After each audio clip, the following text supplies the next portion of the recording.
Amén, hermanos. Vamos a estar leyendo nuevamente Filipenses capítulo 1, de versículo 3 al 11 para ir entrando en tema, hermanos. Entonces vamos a leer.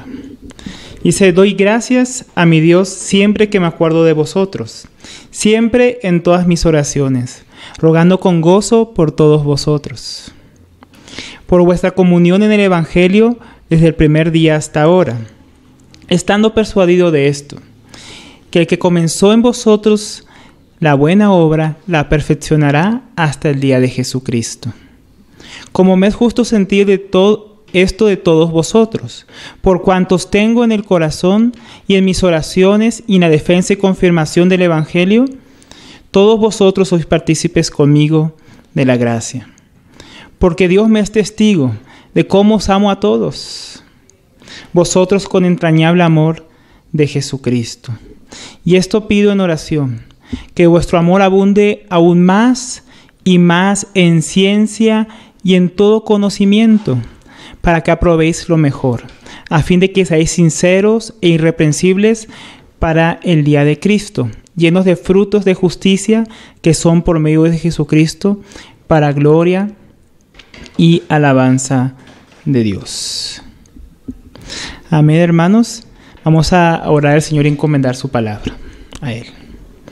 Damos gracias, Padre, por nuevamente darnos la oportunidad, Señor, de en tu nombre, Señor, venir a tu palabra, Señor, venir a ti, venir a través de tu Hijo, para recibir de ti, Señor, recibir lo que tú has preparado para tus hijos, lo que has preparado para nosotros, lo que está en tu palabra, Señor. Aquella provisión que tú has destinado a todos aquellos que creen, Señor, para fortalecer nuestra fe, para edificarnos a imagen y semejanza de tu Hijo, Señor. Damos gracias por la palabra que acabamos de leer, Señor, y te pedimos seas tú enseñándonos, redarguyéndonos, instruyéndonos, Señor. Nosotros reconocemos nuestra necesidad de ti. Sabemos que tú obras en nosotros, Señor, y que nosotros debemos ser obedientes a ti, Señor. Damos gracias por tu gracia, Señor. Gracias por aquella gracia que nos capacita para obedecerte. Gracias por tu palabra, Señor, que tú lo haces como un instrumento, Señor, para ir formando en nosotros aquellas cosas que tú deseas. Ayúdanos, Señor, a estar atentos a ellas, Señor, y ser edificados en esta oportunidad, Señor. Nosotros y todos los que ven, Señor, esta enseñanza. En el nombre de Jesús. Amén. Entonces, hermanos, a manera de introducción vamos a estar primeramente haciendo una aclaración de nuestra última enseñanza. En la última ocasión, hermanos, nuestro cuarto estudio de esta epístola, estuvimos haciendo un poco énfasis en los versículos 6 y 7, ¿no? Que aunque tienen su propio contexto en la epístola, estuvimos tomándolos para resaltar cierto asunto que por la historia de la iglesia y por ciertos grupos con los que vivimos hoy en día, como es el calvinismo, tuvimos que hacer cierto énfasis para mostrar que aunque Dios es soberano y Él es el que hace todas las cosas en nosotros, asimismo los hombres tenemos nuestra parte, nuestra responsabilidad en cuanto a obedecer a Dios y en cuanto a permanecer en Él, en obediencia. Dios es el que, como nosotros estudiamos la vez pasada, Dios es el que obra en nosotros, su querer y el hacer. Él es el que comienza la buena obra en nosotros por medio del Evangelio. Pero como también vimos, nosotros no por eso podemos excusarnos y ser negligentes en cuanto al llamado de Dios de creer y arrepentir de nuestros pecados. Y una vez que ya somos creyentes en Cristo, no podemos ignorar nuestra responsabilidad de que aunque Dios está edificándonos y Él va a llevar su obra hasta nosotros, hasta el final, aún así, ese final, ¿cómo vamos a llegar al final de esa obra? Hay una responsabilidad nuestra. Dios va a cumplir su obra en nosotros, como estudiamos la vez pasada, pero de nosotros depende cómo vamos a llegar a ese final. Si vamos a llegar en obediencia al Señor, al final de lo que Él ha preparado, de su plan desde antes de la fundación del mundo, o si vamos a llegar de una manera indecorosa, tal vez avergonzados al final de nuestra carrera. Eso es lo que estudiamos la vez anterior. Entonces, por causa de este asunto, hacíamos este énfasis. Pero vamos a continuar estudiando la carta en su contexto, viendo el mensaje que tenía Pablo para estos hermanos que se encontraban en Filipos. Entonces, vamos a hacer un pequeño repaso del versículo 3 para tener todo el contexto y vamos a hacer énfasis en los versículos finales que todavía no hemos estudiado.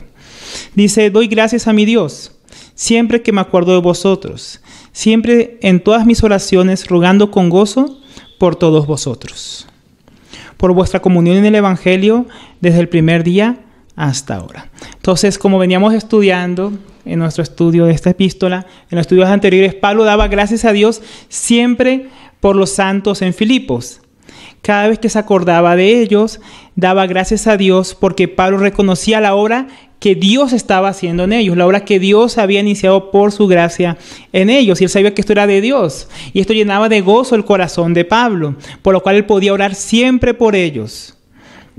Pablo estaba agradecido con Dios por la comunión en el Evangelio que tenía con estos hermanos, desde el primer día hasta este entonces. Pues como ya hemos venido estudiando, Pablo no solo había visto el obrar maravilloso de Dios en ellos, sino también había visto la respuesta de ellos a esta obra que Dios había iniciado en sus corazones. Había visto cómo ellos eran partícipes juntamente con él, no solamente en Tesalónica y en Corintios, como habíamos estudiado, que ellos habían aportado, habían dado, ofrendado para el avance de la obra a través de Pablo en estas ciudades, sino que aún estando Pablo preso en la cárcel, ellos no lo habían descuidado, sino que lo seguían ayudando. Por esta razón ellos habían enviado a Epafrodito para que les sirviera y les llevara a aquellos donativos u ofrendas que ellos habían dispuesto para ayudar a Pablo, que estaba preso por causa del Evangelio. De esta manera ellos eran partícipes en la comunión en el Evangelio con Pablo, aún en sus tribulaciones. Dice el versículo 6, estando persuadido de esto, que comenzó en vosotros la buena obra, la perfeccionará hasta el día de Jesucristo. Entonces Pablo oraba de esta manera, estando seguro de que Dios había comenzado en los filipenses esta obra, de la cual Pablo había sido testigo. Y él sabía y estaba seguro de que Dios la llevaría a su pleno cumplimiento. Es decir, Dios la terminaría. Estas palabras tienen todavía un mayor peso cuando nos acordamos que Pablo, que es el instrumento, uno de los siervos de Dios que Dios había usado entre los filipenses para comenzar su obra, ahora se encontraba preso. Y aunque Pablo tenía un deseo de ir y estar con ellos y poderles visitar y poderles servir y ministrar, así como lo había hecho anteriormente, Pablo estaba confiado que aunque él estaba preso allá en Roma y no podía ir a hacer esta obra, Dios, que sí estaba entre los filipenses, podía hacer la obra. Y no solo podía hacer la obra que él había iniciado, sino que podía llevarla hasta su pleno cumplimiento. Esta era la confianza de Pablo, que estando preso, Dios no estaba preso y Dios iba a confirmar su obra entre los filipenses y iba a llevarlo hasta el final. Esto es sumamente precioso, hermanos, cuando lo pensamos acerca de nosotros mismos. A veces en la edificación de la iglesia, cuando Dios nos ha usado, en muchas ocasiones, muchas veces nosotros podemos llegar a pensar que somos indispensables para el obrar de Dios. O, por ejemplo, en medio de esta cuarentena, que hay tantas cosas, planes que teníamos, cosas que queríamos hacer en la iglesia, tal vez evangelizar, hablar a los perdidos, predicar, ir a visitar a ciertos hermanos, y no hemos podido. Pero, hermanos, en medio incluso de estas circunstancias, esta palabra nos habla a nosotros que también podemos tener confianza. Aunque nosotros no podamos ir a varios lugares o estar con ciertas personas, Dios sí puede, hermanos. Y Dios va a continuar en aquellos que son suyos, aquella obra que Él ha comenzado. Este es el sentir que tenía Pablo y el mismo sentir que también deberíamos tener nosotros, incluso en medio de estas dificultades que estamos viviendo. Quisiera enriquecer un poco este asunto, hermanos, haciendo una lectura de 1 Corintios 3, versículo 5 al 9.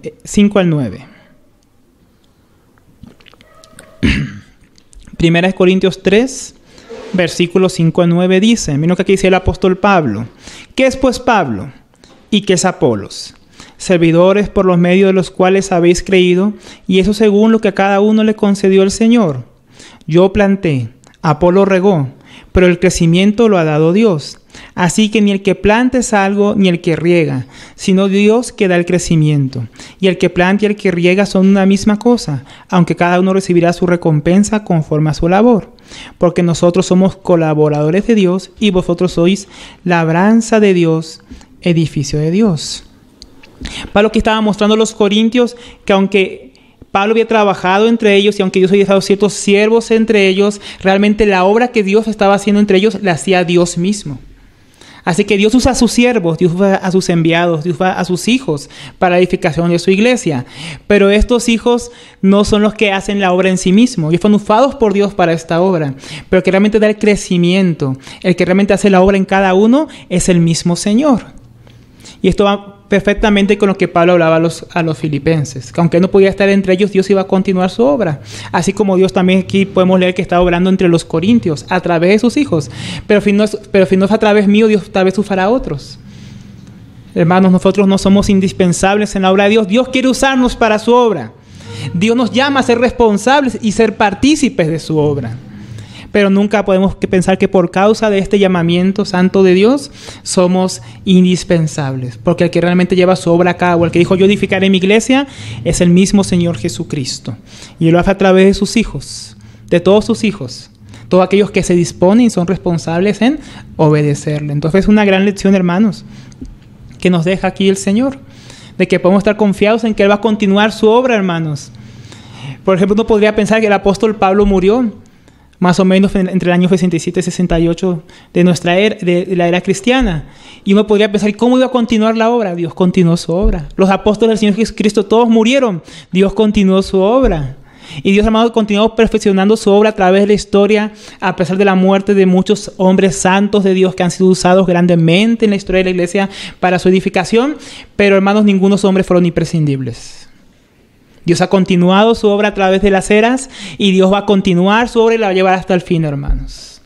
Pero así como estos hombres y siervos de Dios en la historia hicieron su parte, su responsabilidad, atendieron el llamado de Dios, así nosotros nos corresponde en nuestra generación escuchar el llamado de Dios y también poder ser partícipes, colaboradores de aquella obra que Él está avanzando en nuestro tiempo. Vamos a continuar, hermanos, ¿no? Porque este asunto ya lo hemos visto. Dice el versículo 7. Como me es justo sentir esto de todos vosotros, por cuantos tengo en el corazón y en mis prisiones, y en la defensa y confirmación del Evangelio, todos vosotros sois participantes conmigo de la gracia. Entonces, como explicamos la vez anterior, Pablo los tenía en su corazón, es decir, en sus pensamientos, en sus emociones, ¿no? En su voluntad de ir a verlos pronto, si fuera posible, si fuera librado. Los tenía en sus prisiones y en la defensa y confirmación del Evangelio, siendo ellos participantes con Pablo de esta gracia. No solo uniéndose a Pablo en su confinamiento a través de las ofrendas o en las oraciones por él, sino como testimonio viviente de la obra de Dios. Porque Dios había trabajado entre ellos y ellos ahora eran testigos, y no solo testigos, eran como cartas escritas por medio del apóstol Pablo para la defensa del Evangelio. Pablo podía decir, miren la obra que Dios hizo a través de mí en los filipenses, ahí está la defensa del Evangelio que yo predico, miren el poder que tiene para transformar las vidas de las personas. Entonces a ellos se le había dado esta gracia de ser partícipes con Pablo en la defensa del Evangelio, en su proclamación. Hermanos, pero no a todos Dios nos da esta gracia. Hay algunos que son partícipes de ciertas cosas que Dios quiere hacer y hay otros a los cuales no les es dado. A los filipenses les había sido dadas en varias oportunidades de ser partícipes en el trabajo que Dios hacía con Pablo en diferentes lugares a través del dar. Es una gracia que Dios les dio, de poder dar y ofrendar para participar en la obra de Dios. Pero si miramos, por ejemplo, el caso de los corintios, a ellos no les fue dada esta gracia. Pablo nunca recibió una ofrenda de ellos y si ni aún quería recibirla. A ellos no les había sido esta gracia por causa de su inmadurez. No es que Dios no nos quiera a todos dar la gracia de participar en su obra, hermanos. Pero la Biblia dice que Dios da a cada uno según su capacidad. Y a veces no somos capaces, hermanos, pero no es por causa de Dios. Dios nos capacita. A veces el mayor estorbo, como hablábamos la vez anterior, para el obrar que Dios quiere hacer entre nosotros, somos nosotros mismos. Nuestra propia inmadurez, nuestro propio corazón endurecido. Pero Dios le había dado esta gracia a los filipenses, de ser colaboradores con los hermanos, que Dios usa en el avance del reino, ¿no? Que Dios nos permite también a nosotros, hermanos, ser participantes, colaboradores del Señor y que Dios nos dé la gracia de participar en su obra. No a todos les es dada, Dios quiera que a nosotros nos sea dado esto, hermanos. El versículo 8 dice, porque Dios me es testigo de cómo os amo a todos, vosotros con el entrañable amor de Jesucristo. Ahora ya vamos a empezar a entrar más en el tema que vamos a profundizar hoy, hermanos, que veníamos repasando el contexto. Entonces ahora Pablo pone a Dios mismo como testigo de este amor que él tiene por los filipenses.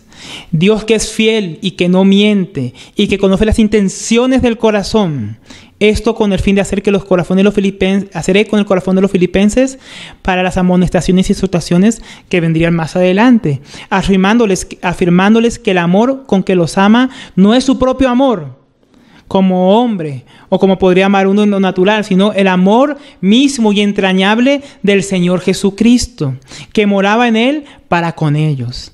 Pablo les amaba con el amor de Dios. Qué importante es que nosotros también aprendamos a amar, hermanos. No con nuestro amor natural, sino como Dios ama. Qué importante que aprendamos esta lección, hermanos. De repente el apóstol Pablo, en su propio amor, en todos los sufrimientos que él estaba viviendo, estando encarcelado, hubiera pensado en sí mismo más que en los hermanos. Pero en el amor del Señor, más que pensar en sí mismo y en su condición en la cárcel, él pensaba en el resto de la iglesia. Él pensaba en este caso en los filipenses. Y oraba por ellos, rogaba por ellos, los recordaba. Ese amor, hermanos, es muy difícil encontrarlo en un ser humano, por no decir imposible, en su estado natural. Tiene que ser el mismo amor de Dios que ha sido depositado por su Espíritu en nuestros corazones para podernos amar de esta manera, primeramente a Dios y a los hermanos. El Antiguo Testamento nos habla del amor al prójimo, de amar al prójimo como a nosotros mismos. El Señor llevó esto aún más lejos en su nuevo pacto. Si leemos, por ejemplo, que leíamos la vez pasada en Juan 15, versículo 12, dice: este es mi mandamiento, que os améis unos a otros. Bueno, eso no era muy nuevo, había que amar unos a los otros, pero miren el cambio que hace el Señor. Ya no es como a nosotros mismos. Dice: como yo os he amado. Miren el cambio y la mudanza que hace aquí el Señor, como el Señor exalta y hace un mandamiento más sublime que el anterior. Dice: esto es imposible para el amor natural. Llegar a amar unos a otros, incluso como nosotros mismos, ya es bastante difícil para el hombre natural.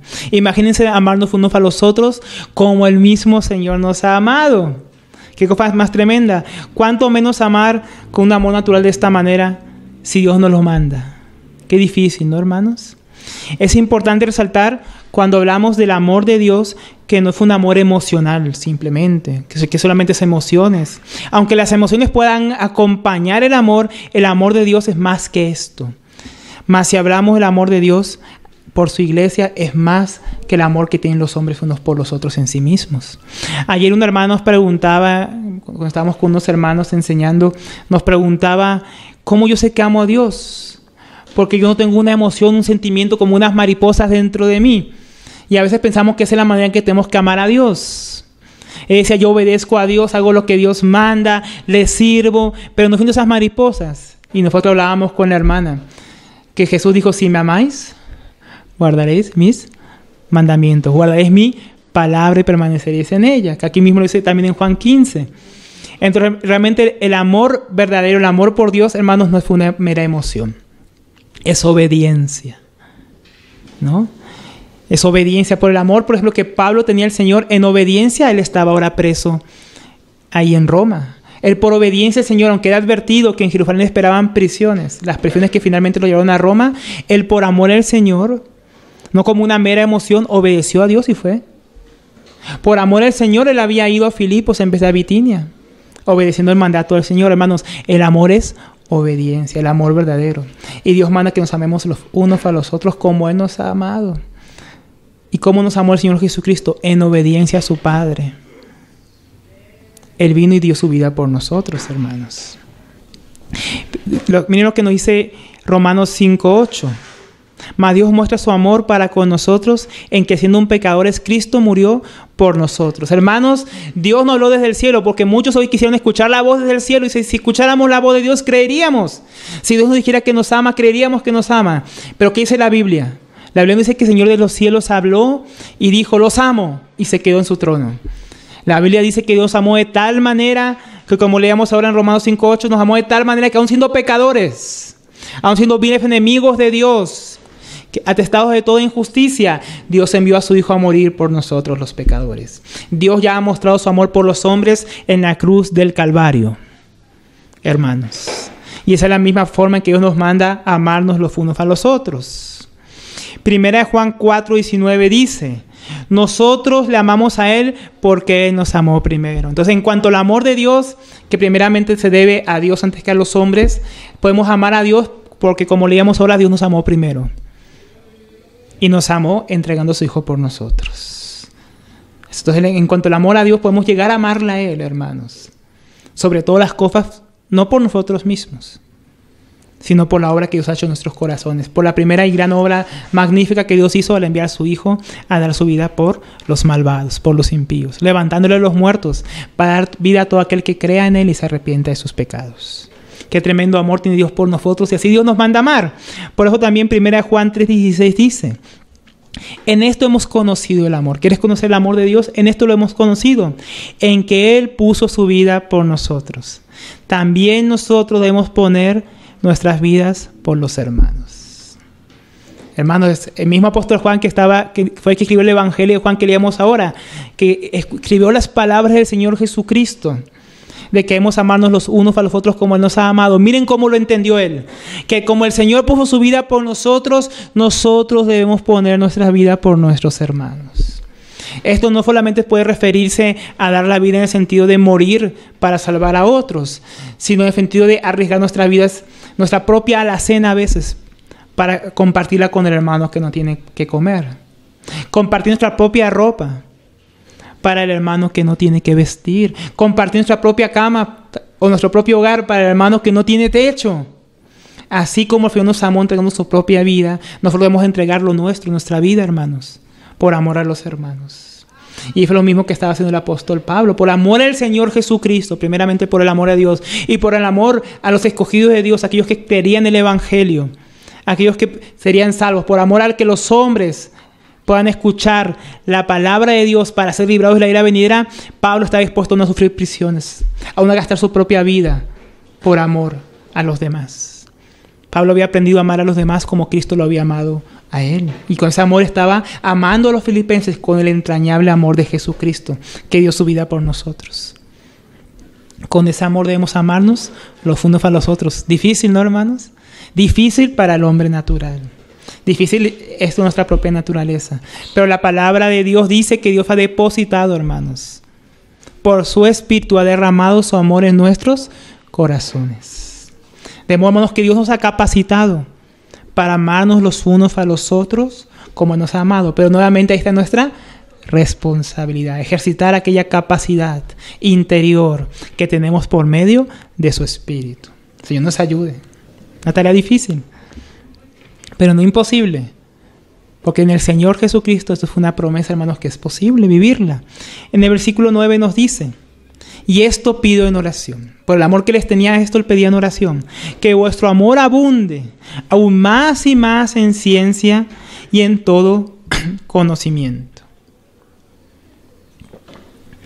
Aquí Pablo nos revela la carga que tenía en su corazón, la carga de su oración por los filipenses, dando Pablo por seguro que el amor que ellos tenían, que estaba en ellos, provenía también de Dios, y que este amor abundaba en los filipenses, y no cualquier amor, sino el amor de Dios, como veníamos diciendo, el amor entrañable de Jesucristo, y no por otro amor, sino el amor de Dios por el mismo Señor y por los hermanos, del cual Pablo era testigo, por lo cual ora que ese amor de Dios que mora en estos hermanos abunde aún más, abunde en conocimiento y en toda ciencia, hermanos.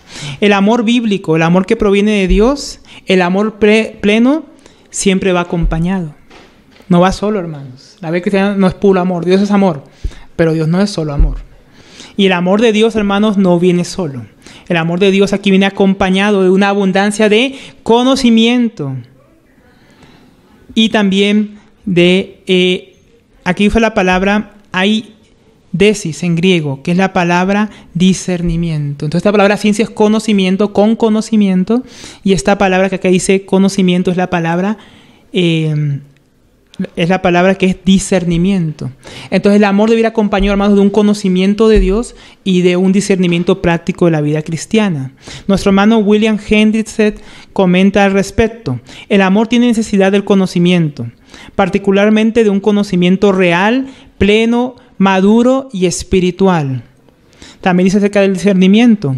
Con la bendición de Dios, tal discernimiento agudo de la maravillosa revelación redentora de Dios producirá gratitud siempre en aumento, la cual a su vez acrecentará la provisión y el valor de la calidad del amor a Dios y a los hermanos y a la hermandad. Entonces el apóstol veía la necesidad, hermanos, como también escribió nuestro hermano William Hendrickson, de que aquel amor que abundaba en los filipenses, aquel amor que había por Dios y por los hermanos, no que se quedase solamente en amor, sino que este amor abundase en el conocimiento real y pleno de Dios y un discernimiento práctico en la vida cristiana, en un discernimiento verdadero, espiritual.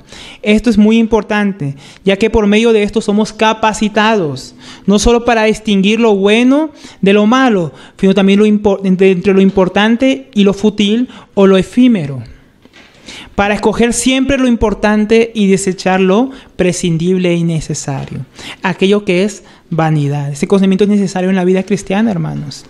Entonces, por un lado, el cristiano ama a Dios y debe crecer en este amor de Dios, debe abundar en el amor de Dios, pero también debe crecer en el conocimiento de Dios y de su voluntad. Y también debe abundar en discernimiento, en la madurez de la experiencia de una vida espiritual probada que distingue lo que es de Dios, lo que es valioso y lo que no es de Él, hermanos. Qué necesario es en nuestros días, hermanos, que así como muchos cristianos abundan en el amor del Señor, por los perdidos, por los pobres, unos por los otros, abundemos también en el conocimiento de nuestro Señor Jesucristo. No podemos servir y amar más y más a Dios al cual no conocemos, si es que no le conocemos. Hermanos, cuando el cristiano nace de nuevo, recibe un conocimiento inicial de Dios. ¿Cuál es el conocimiento inicial? El Evangelio. Conocemos aquello que Dios ha hecho por nosotros. Conocemos el amor que Él tuvo por nosotros y como nos amó primero, ahí podemos amarle a Él. Pero el cristiano no debe permanecer solamente en ese amor inicial. Así como el cristiano debe crecer en el amor inicial, ¿cómo crecer este cristiano en ese amor? Conociendo cada vez más a su Señor. Conociendo cada vez más los detalles y las maravillas de la provisión tan superabundante que Dios nos ha concedido en su Hijo Jesucristo. Aquella herencia inmarcesible de la que ya hemos venido hablando. Hermanos, no podemos quedarnos solamente con el conocimiento del Evangelio, en el cual debemos aún profundizar cada vez más, sino que debemos conocer todo aquello que Dios tiene para nosotros, hermanos. Hablábamos de eso en las primeras enseñanzas, que mientras más conocemos a Dios y lo que ha hecho por nosotros, más podemos abundar en gozo, en alegría y en gratitud, hermanos. Y tenemos que aprender a discernir qué falta tenemos en nuestros días del discernimiento en medio de nuestros hermanos. El discernimiento es aquella capacidad de juzgar, hermano, de distinguir entre lo que es bueno y lo malo, lo correcto y lo incorrecto, lo que es la voluntad de Dios y lo que no es la voluntad de Dios. Pablo dice a los romanos en el capítulo 12 que ellos tienen que renovar su mente para poder discernir, para poder escoger lo mejor, para saber cuál es la buena y abundante voluntad de Dios, así parafraseándolo, hermano. ¿Cuál es la voluntad de Dios agradable y perfecta? Podemos renovar la mente, damos el conocimiento de Dios, para aprender a distinguir lo bueno y lo malo, lo que es la voluntad de Dios, lo que es nuestra propia voluntad, hermanos, lo que viene de nuestra carne y lo que viene del Espíritu. Muchos por ser carentes de esto en nuestros días, escogen mal, escogen lo que es contrario a la voluntad de Dios, pensando que amando a Dios es suficiente. No, yo amo a Dios, pero hacen lo contrario a su voluntad. Ayer un hermano me contaba que había una hermana que él visitaba, que siempre decía que cómo amo a Dios y siempre se expresaba con palabras muy bonitas de Dios, pero que su vida contradecía completamente lo que ella decía. Ella vivía en pecado, vivía contrariamente a Dios, y un día el hermano dice que la confrontó y le leyó Juan 15, lo que mencionábamos antes, que si amas a Dios guardarás sus mandamientos, que si amas a Dios permanecerás en su palabra. Y el hermano dice que desde aquel entonces la hermana dejó de decir que ama a Dios. La hermana entendió que cómo ella puede decir que ama a Dios si no le obedece. Cómo puede decir que ama a Dios si no le conoce, no conoce su voluntad y no discierne cuál es la voluntad de Dios. Qué necesario fue esto en nuestros días, ¿no, hermanos? Una iglesia llena del conocimiento del Señor. Miren lo que dice nuestro hermano William Hendrickson al respecto. Una persona que posee amor, pero que carece de discernimiento, puede mostrar mucho ardor y entusiasmo, y así entregarse a toda clase de empresas, de proyectos. Sus motivos pueden ser dignos y sus intenciones honorables. Y sin embargo, podría estar haciendo más daño que bien. Y corre el riesgo de terminar en un extravío doctrinal. Qué tremendo la consideración de nuestros hermanos. ¿No pasa esto acá en nuestros días, hermanos? Muchos cristianos fervientes que dicen que están llenos del amor de Dios, pero que carecen de un conocimiento claro de la palabra de Dios y de un discernimiento, de una experiencia, de una vida real con el Señor, y por lo cual quieren hacer muchas cosas buenas, teniendo muchas buenas intenciones, terminan profanando el nombre del Señor, terminan haciendo quedar mal la fe en nuestro Señor Jesucristo, dejándonos en vergüenza, procurando hacer el bien, terminan haciendo el mal. Hermanos, en estos días yo he visto que hay muchos hermanos bien intencionados, que hasta sacan prédicas, sacan mensajes cortos para animar a las personas, pero uno, hermano, escucha un montón a veces de herejías, un montón de incongruencias bíblicas. Uno ve una falta de conocimiento de Dios. Uno ve amor en los hermanos, uno ve que ellos quieren servir, que quieren animar a otros en medio de la cuarentena, pero uno ve que les falta conocimiento y discernimiento, y terminan torciendo la palabra de Dios por su desconocimiento. Qué terrible, ¿no? El apóstol Pedro decía que aquellos que leían los escritos del apóstol Pablo los torcían. ¿Y por qué los torcían? Porque eran indoctos, inconstantes. No tenían conocimiento de la palabra de Dios por su inconstancia. ¿Qué es lo que significa indocto? Sin conocimiento, sin alguien que no es experto, no es letrado en cierto asunto. Hermanos, cuando nosotros hablamos lo que no sabemos, aunque tengamos una muy buena intención, podemos terminar haciendo mucho daño. Empezando por nosotros mismos, a nuestra propia familia y a aquellos que son oyentes. Nosotros debemos considerar mejor callar antes de que hablar de las cosas que no conocemos, que no sabemos. Pero no solamente debemos callar, podemos ir y buscar aquel conocimiento de nuestro Dios y abundar en Él. Que ese amor nos lleve a querer conocer más a aquel que nos ha salvado. Que ese amor nos lleve a querer agradar más y querer conocer y distinguir su voluntad de aquello que no lo es. Recordemos el caso, así como para tomar un ejemplo, el caso de David. El caso de David, que podemos encontrarlo en las Escrituras, en Samuel y en Crónicas, que él quería llevar el arca a Jerusalén. Él amaba al Señor. Él quería que el Señor estuviera en la capital del reino. Él quería que fuera edificada una casa para el Señor. Él quería que el Señor llevara el arca a Jerusalén. ¿Era algo malo? ¿Tenía una mala intención?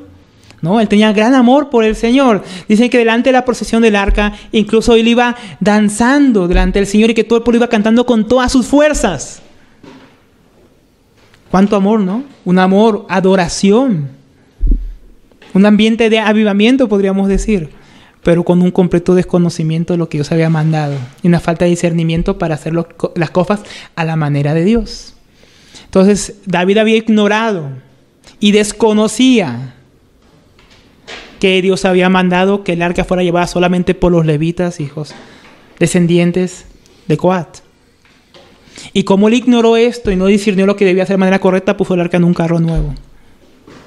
Y ahí estaba Usa, que también tenía gran amor. Amaba tanto al Señor, al parecer, que él quería evitar que el arca cayera cuando empezó a tropezar. Cuando los bueyes llevaban en el carro nuevo, el arca empezó a tambalearse y se iba a caer. Y él, con una muy buena intención, ¿qué hizo? Extendió su mano al arca para evitar que cayera. Pues cuando no obedecemos a Dios, hermanos, las cosas van a empezar a tambalear y van a caer por su propio peso. Y él intentó ayudar a Dios. Una buena intención. ¿Y qué pasó con Usa? Cayó muerto. ¿No, hermanos?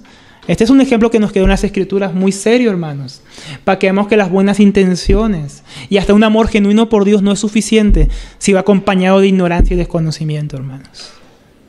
El amor debe abundar, pero el amor debe ir acompañado de un conocimiento real de Dios, de su palabra, de su voluntad y un discernimiento experimentado, hermanos.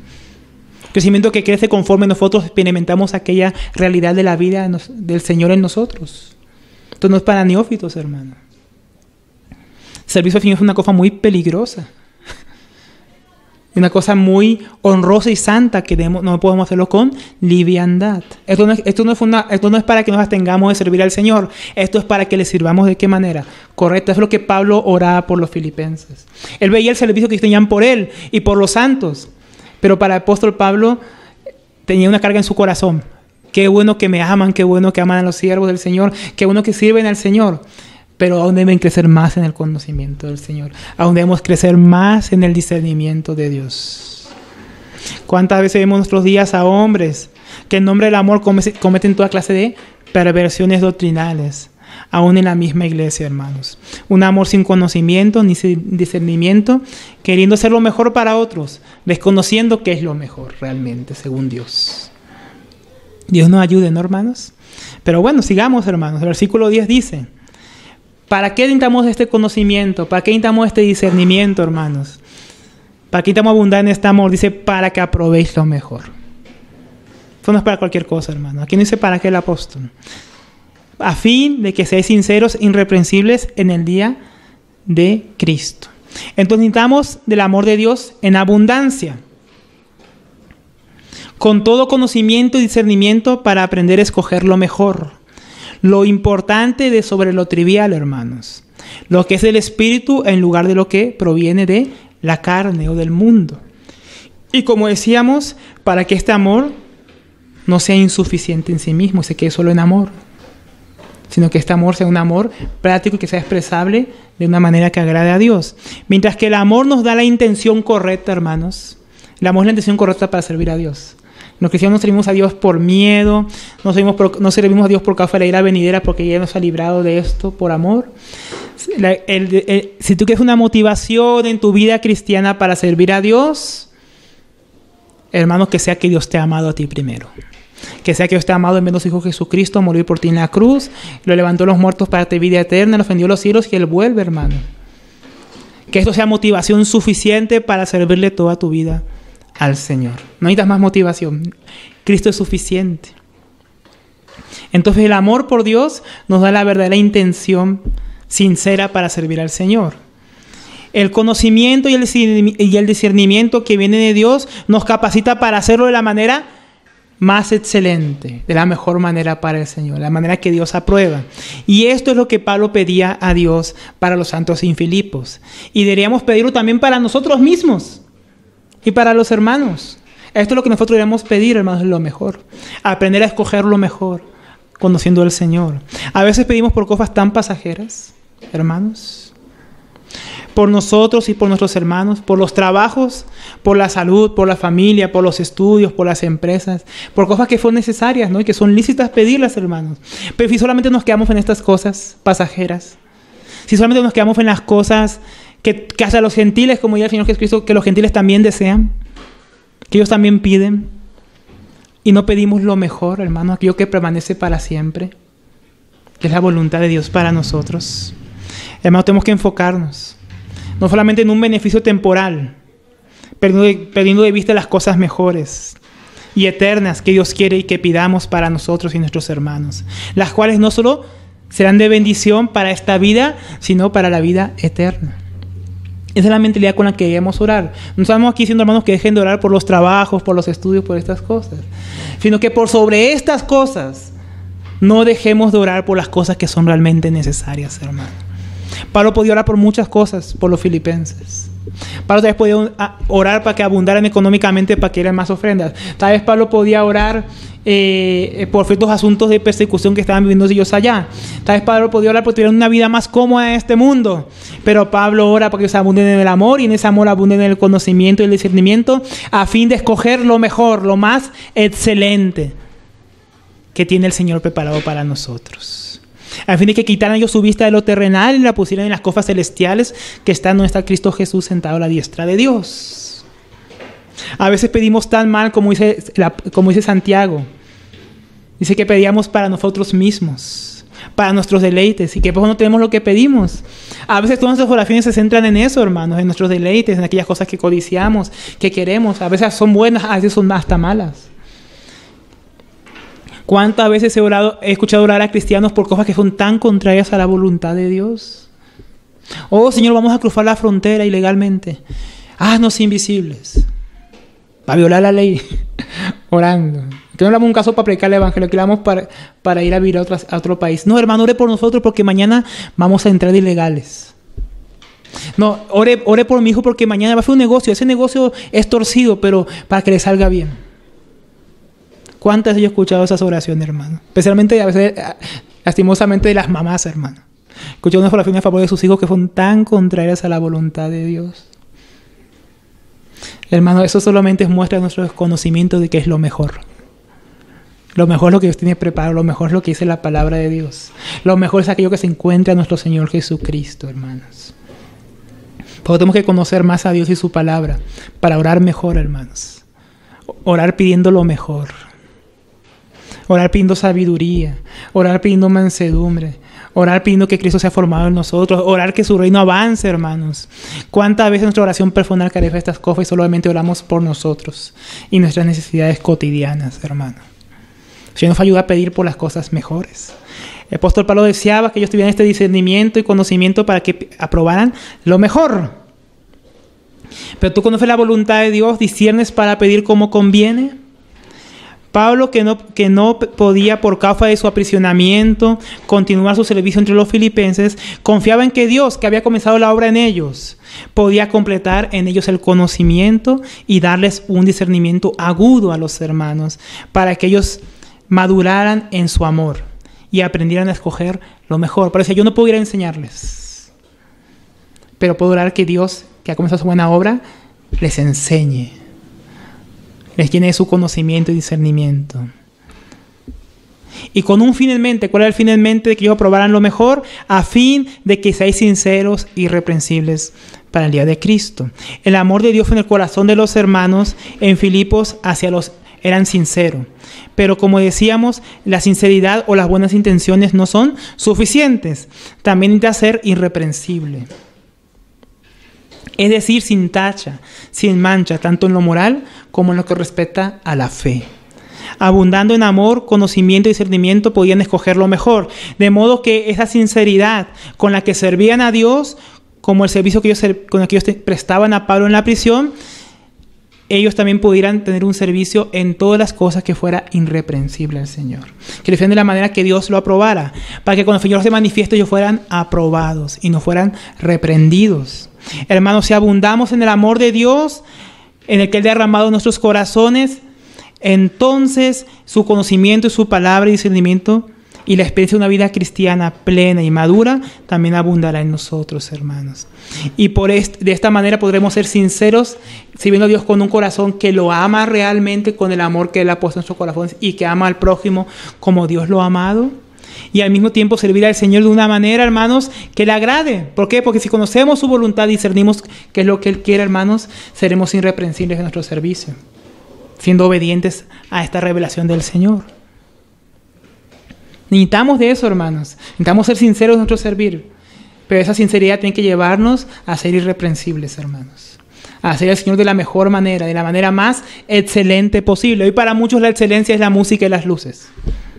A eso muchos llaman hoy en día servir con excelencia. Es que lo hacemos con excelencia para Dios, porque tiene los mejores equipos. Hermanos, servir con excelencia a Dios es tener a Cristo formado en nosotros. Es conocer su voluntad y ser capacitados para obedecerle, hermanos. Es tener el discernimiento para desechar aquellas cosas que son vanas y triviales para probar lo mejor que el Señor tiene preparado para sus hijos. Desechando cuestiones necias, insensatas, para estar enfocados en aquello que realmente es sabio, hermanos, estar invirtiendo nuestro tiempo. Hermanos, ¿cuánto necesitamos del Señor en estas cosas, no? Para que cuando se manifieste, hermanos, no seamos avergonzados. La verdad que hacemos nuestra vida en vano, sino que aquel día, hermanos, seamos recompensados. Eso quería Pablo para los filipenses, hermanos. Que ellos cogieran lo mejor, siendo sinceros y irreprensibles, para que cuando su Señor se manifestase, ellos no fueran avergonzados, sino que más bien reciben alabanza del Señor en su manifestación. Si no, yo tener eso en mente, hermanos, cuando tú ves tu vida de esta manera para el Señor, sabiendo que todo lo que tú haces en esta vida y lo que no haces tendrá recompensa o castigo, hermanos, eso nos ayuda a vivir nuestra vida de una manera más sabia, más comprometida con el Señor. Pablo no tenía en mente para los santos en Filipos solamente su bien temporal, sino eterno, por lo cual oraba de esta manera teniendo en mente el día de la manifestación de nuestro Señor. Pablo veía a la iglesia como una novia que el Señor estaba preparando y a él como un siervo que era usado para preparar a esa novia. De tal manera que él quería que esa novia fuera presentada al Señor ataviada con la mejor ropa, hermanos. Que entiendas ese vestimenta con las obras justas que fueron a través del Señor Jesucristo, lo cual Pablo nos va a hablar más adelante. Pablo tenía esto en su corazón acerca de la iglesia, que como novia estuviera preparada para recibir a su esposo, a Jesucristo. Una novia que era enseñada a escoger lo mejor. Esto nos puede recordar un poco a la preparación de la reina Esther, hermano. ¿Cuánto tiempo tenían que prepararse esas mujeres para presentarse delante del rey? No solamente en cuanto a su belleza física y exterior, y cómo olían, cómo se comportaban, cómo comían. Aún en las virtudes tenían que ser preparadas. Asimismo, la iglesia del Señor tiene que ser preparada en las virtudes, en las cosas mejores que hay en el Señor Jesucristo, para recibirles. Bien vestidos y no desnudos y avergonzados, hermanos, con obras infructuosas de injusticia en nuestra vida. Asimismo debemos ver nuestra vida cristiana y nuestro servicio a Dios de esta manera como la veía Pablo, por lo cual debemos abundar en el amor del Señor y crecer en su conocimiento para discernir, para escoger lo mejor, a fin de presentarnos listos a nuestro Señor cuando Él se manifieste. El versículo 11 nos dice: ¿cómo debemos estar para ese día que el Señor se manifieste? Llenos de frutos de justicia que son por medio de Jesucristo, para la gloria y alabanza de Dios. Nuestro hermano William Henry dice al respecto: Pablo ora para que en los corazones y vidas de los filipenses se dé una rica y abundante cosecha espiritual de los mejores frutos del cielo, tales como el amor, gozo, paz, mansedumbre, bondad, benignidad, fe, templanza, paciencia y las obras que de ellos resultan. Hermanos, si tú ya tenías dudas sobre qué significa escoger lo mejor, aquí nuestro hermano William Henry nos está dando un gran aporte. Hermanos, lo mejor en lo que podemos crecer y que podemos escoger, conociendo al Señor, teniendo un buen discernimiento, es el amor, la templanza, la justicia, la mansedumbre, el gozo, la paciencia, la bondad. Hermano, esto es lo mejor que puede abundar en los corazones de los hijos de Dios. Esto es lo mejor de lo mejor que uno puede encontrar cuando Él se manifieste. Su propio carácter impreso en su novia. Su iglesia conformada a su imagen y semejanza. Porque como decíamos, Dios va a terminar la obra que Él ha comenzado en su iglesia. Pero ¿cómo tú vas a llegar a aquel día que Dios terminará aquella obra? ¿Cómo te presentarás delante de Dios? Llenos de estos frutos celestiales y abundantes y más excelentes que toda cosa que podamos anhelar en esta tierra.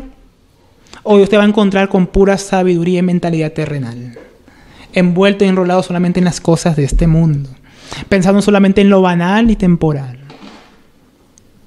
desechando el conocimiento de Dios, diciendo amo al Señor, pero desconociendo al que el Señor que te presentará aquel día. ¿Será que conocerás suficientemente al Señor aquel día para que cuando se presente lo reconozcas? ¿O para que Él vea su reflejo en ti y se conozca en ti? ¿O tendrá que decirte apártate de mí, nunca te conocí? ¿Cómo queremos presentarnos delante del Señor? Dios quiera que estemos con estos frutos.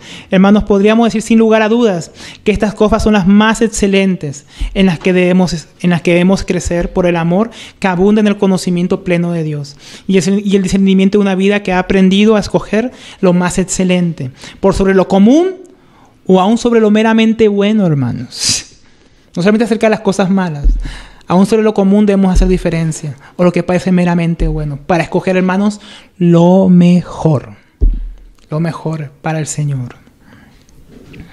El apóstol Pedro también afirmaba en su segunda epístola, el capítulo 1, del versículo 5 al 8, hablando de estas cosas que deberían abundar en nosotros. Dice, vosotros también, poniendo toda diligencia, por esto mismo añadida a vuestra fe virtud, a la virtud conocimiento. ¿Ven? El conocimiento no puede faltar, hermanos. Al conocimiento dominio propio, al dominio propio paciencia, a la paciencia piedad, y a la piedad afecto fraternal, y al afecto fraternal amor. Porque si estas cosas están en vosotros y abundan, no os dejarán estar ociosos ni sin fruto en cuanto al conocimiento de nuestro Señor Jesucristo. Entonces, hermanos, si estos frutos abundan en nosotros, si esa cosa abunda en nosotros, hermanos, no va a ser algo que meramente va a permanecer en nuestro interior, como un amor interno, una paciencia interna, como solamente algo que está dentro nuestro, como si fuéramos solamente místicos, hermanos. Como si el amor del Señor fuera algo que solamente del corazón que nos exterioriza. Sino que como ya hablamos, así como nos amó el Señor y ese amor se mostró externamente, salvando a los hombres, así mismo todos estos frutos de los que hablamos, que deben usufructuar en nosotros, que deben abundar en nosotros por medio de conocer al Señor y distinguir lo bueno de lo malo, lo común de lo mejor. Así como esto debe abundar en nosotros, si esto abunda en nosotros, nos dice el apóstol Pedro, no nos dejará de manera ociosa, sino que cuando el Señor venga va a haber frutos de esta justicia que está interna en el corazón y que se manifiesta externamente para alabanza y gloria de Dios. Hermanos, la vida cristiana no es una vida que solamente interior, comienza en lo exterior. Este conocimiento del Señor no nos va a dejar solamente con una mente hinchada, hermanos. Este discernimiento del Señor no nos va a poner solamente a juzgar lo que es bueno y lo malo en nuestro corazón, sino que nos va a llevar a una manera práctica de vivir que glorifica a Dios y lo lleva en alabanza, para que cuando Él se presente, hermanos, estemos vestidos, estemos llenos de gloria para el Señor, llenos de frutos para el Señor Jesucristo, hermanos. Pero miren qué dice acerca de estos frutos de justicia. Pero estos frutos de justicia son por medio de Jesucristo. Es por medio de su amor en nosotros, no nuestro amor. Acordémonos que este amor del que hablamos es el amor de Dios. Por medio de su conocimiento y por medio del discernimiento que proviene de su Espíritu Santo, que es impreso en nosotros, que podemos abundar y sobreabundar en lo mejor. Vemos nuevamente el obrar de Dios y nuestra responsabilidad en estos pasajes. Es solo por la capacitación que Dios nos da que podemos llevar a cabo estas cosas, hermanos. Es solo por aquello que Dios ha derramado en nuestro corazón que podemos abundar en paciencia, amor, gozo, benignidad, bondad, que provienen de Él y no de nosotros. Es a través de Jesucristo que estas obras de las que hablamos se van a hacer patentes y manifiestas entre nosotros, porque no son nuestras obras, pero es nuestro participar y obediencia a Dios por el cual estas obras se van a manifestar, hermanos. Dios nos ha capacitado, nosotros debemos obedecer, debemos participar. Seamos prontos y dispuestos a escoger lo mejor y más excelente por sobre lo vil y lo engañoso, para llevarnos a estos frutos de justicia que provienen del Señor mismo. Y todo esto, esta palabra gloriosa, hermanos, que nos viene diciendo el Señor, porque ¿cómo que continúa? ¿Todo esto para qué es, hermanos? Para la gloria y la alabanza de Dios, quien es engrandecido en medio de su pueblo, que le ama no solo de labios o de manera temeraria, sino un pueblo santo, instruido, lleno de conocimiento de Dios, capacitado para escoger aquello que le agrada y glorifica a Dios por encima de sus propias pasiones. Qué tremendo, ¿no? Es el pueblo que Dios anhela, hermanos. Un pueblo que ya no vive por emociones, un pueblo que ya no vive arrastrado por doquier, por todo viento de doctrina, un pueblo que conoce a su Dios, y el pueblo que conoce a su Dios se esforzará, hermanos, y actuará. Pero este conocimiento de Dios viene del mismo Señor que nos capacita, hermanos, para esta obra que Él ha comenzado en nosotros. Para ir terminando, veamos la explicación del mismo apóstol Pablo, más adelante en Filipenses 4:8. Acerca de esto de escoger lo mejor, de tener un discernimiento probado, de tener un conocimiento de Dios. Filipenses 4:8 dice: por lo demás, hermanos, todo lo que es verdadero, todo lo honesto, todo lo justo, todo lo puro, todo lo amable, todo lo de buen nombre, si hay virtud alguna, si algo digno de alabanza, en esto pensad. Pablo decía a los filipenses que si tienen que escoger pensar en algo, eran estas cosas, hermanos. Estas cosas las que habla aquí es lo mejor. Es lo mejor, hermano. No es lo normal, siquiera lo común. Estas cosas que aquí recomienda el apóstol Pablo para pensar es un filtro para todo cristiano.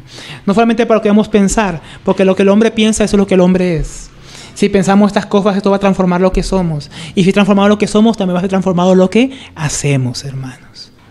Debemos escoger pensar lo mejor, hacer lo mejor, obrar lo mejor. Y nuestra vida, hermanos, va a ser transformada para la alabanza y gloria del Señor. En cuántas cosas podríamos pensar o podríamos querer hacer aún por el Señor y el amor de su nombre, pero acá tenemos un filtro. Lo mejor en lo que podemos invertir nuestro tiempo y mente si hemos abundado por el amor en el conocimiento y discernimiento que viene de Dios. El Señor nos exhorta por su palabra que roguemos al Señor en oración, como lo hacía Pablo por los filipenses. Roguemos por nosotros mismos, roguemos por nuestros hermanos, pidamos las cosas que son mejores, que realmente convienen a nuestra vida, que es en Cristo Jesús. Pensemos en lo mejor, consideremos lo mejor, escojamos lo más excelente, aquello que es por medio del Hijo de Dios en nosotros, en su amor que crece aún más y más abundando en todo conocimiento, para que cada vez más completo en nosotros este conocimiento nos lleve a madurar y experimentar al Señor, para que escojamos lo mejor, aquello que es de la voluntad de Dios, siendo así llenos por medio del Señor de todo fruto de justicia, para que pasemos gozosos eternamente y plenos delante del Señor cuando Él se manifieste prontamente, hermanos. Si con algo pudiéramos quedarnos es con esto, Señor. Con esta obra del Señor que hace en nosotros, hermanos. Hermanos, oremos al Señor por estas cosas.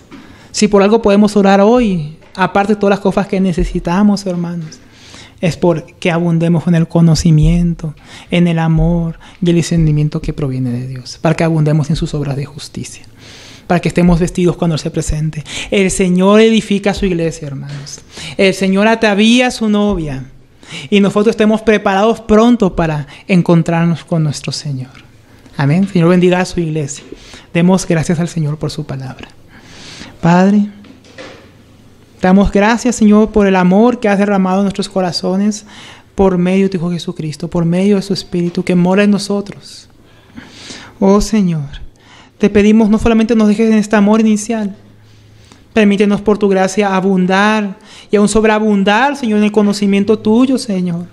Saca toda pereza que hay en tus hijos, en nosotros mismos, de estudiar tu palabra, de considerarla, de meditar en ella. Saca toda pereza de discernir y juzgar las cosas que deben ser discernidas, Señor. Saca esa simpleza de nuestra mente, Señor, para que aprobemos lo mejor, Señor. Aquello que proviene de ti, en tu Hijo Jesucristo, que tú quieres manifestar en tus hijos. Ayúdanos, Señor, a usufructuar, Señor, aquellas cosas, Señor, que hay en tu vida, Señor, que se vean en nosotros, Señor. Que aquella labor que en tu Hijo vino a hacer a este mundo, Señor, también se manifieste en tus hijos que hemos creído, Señor.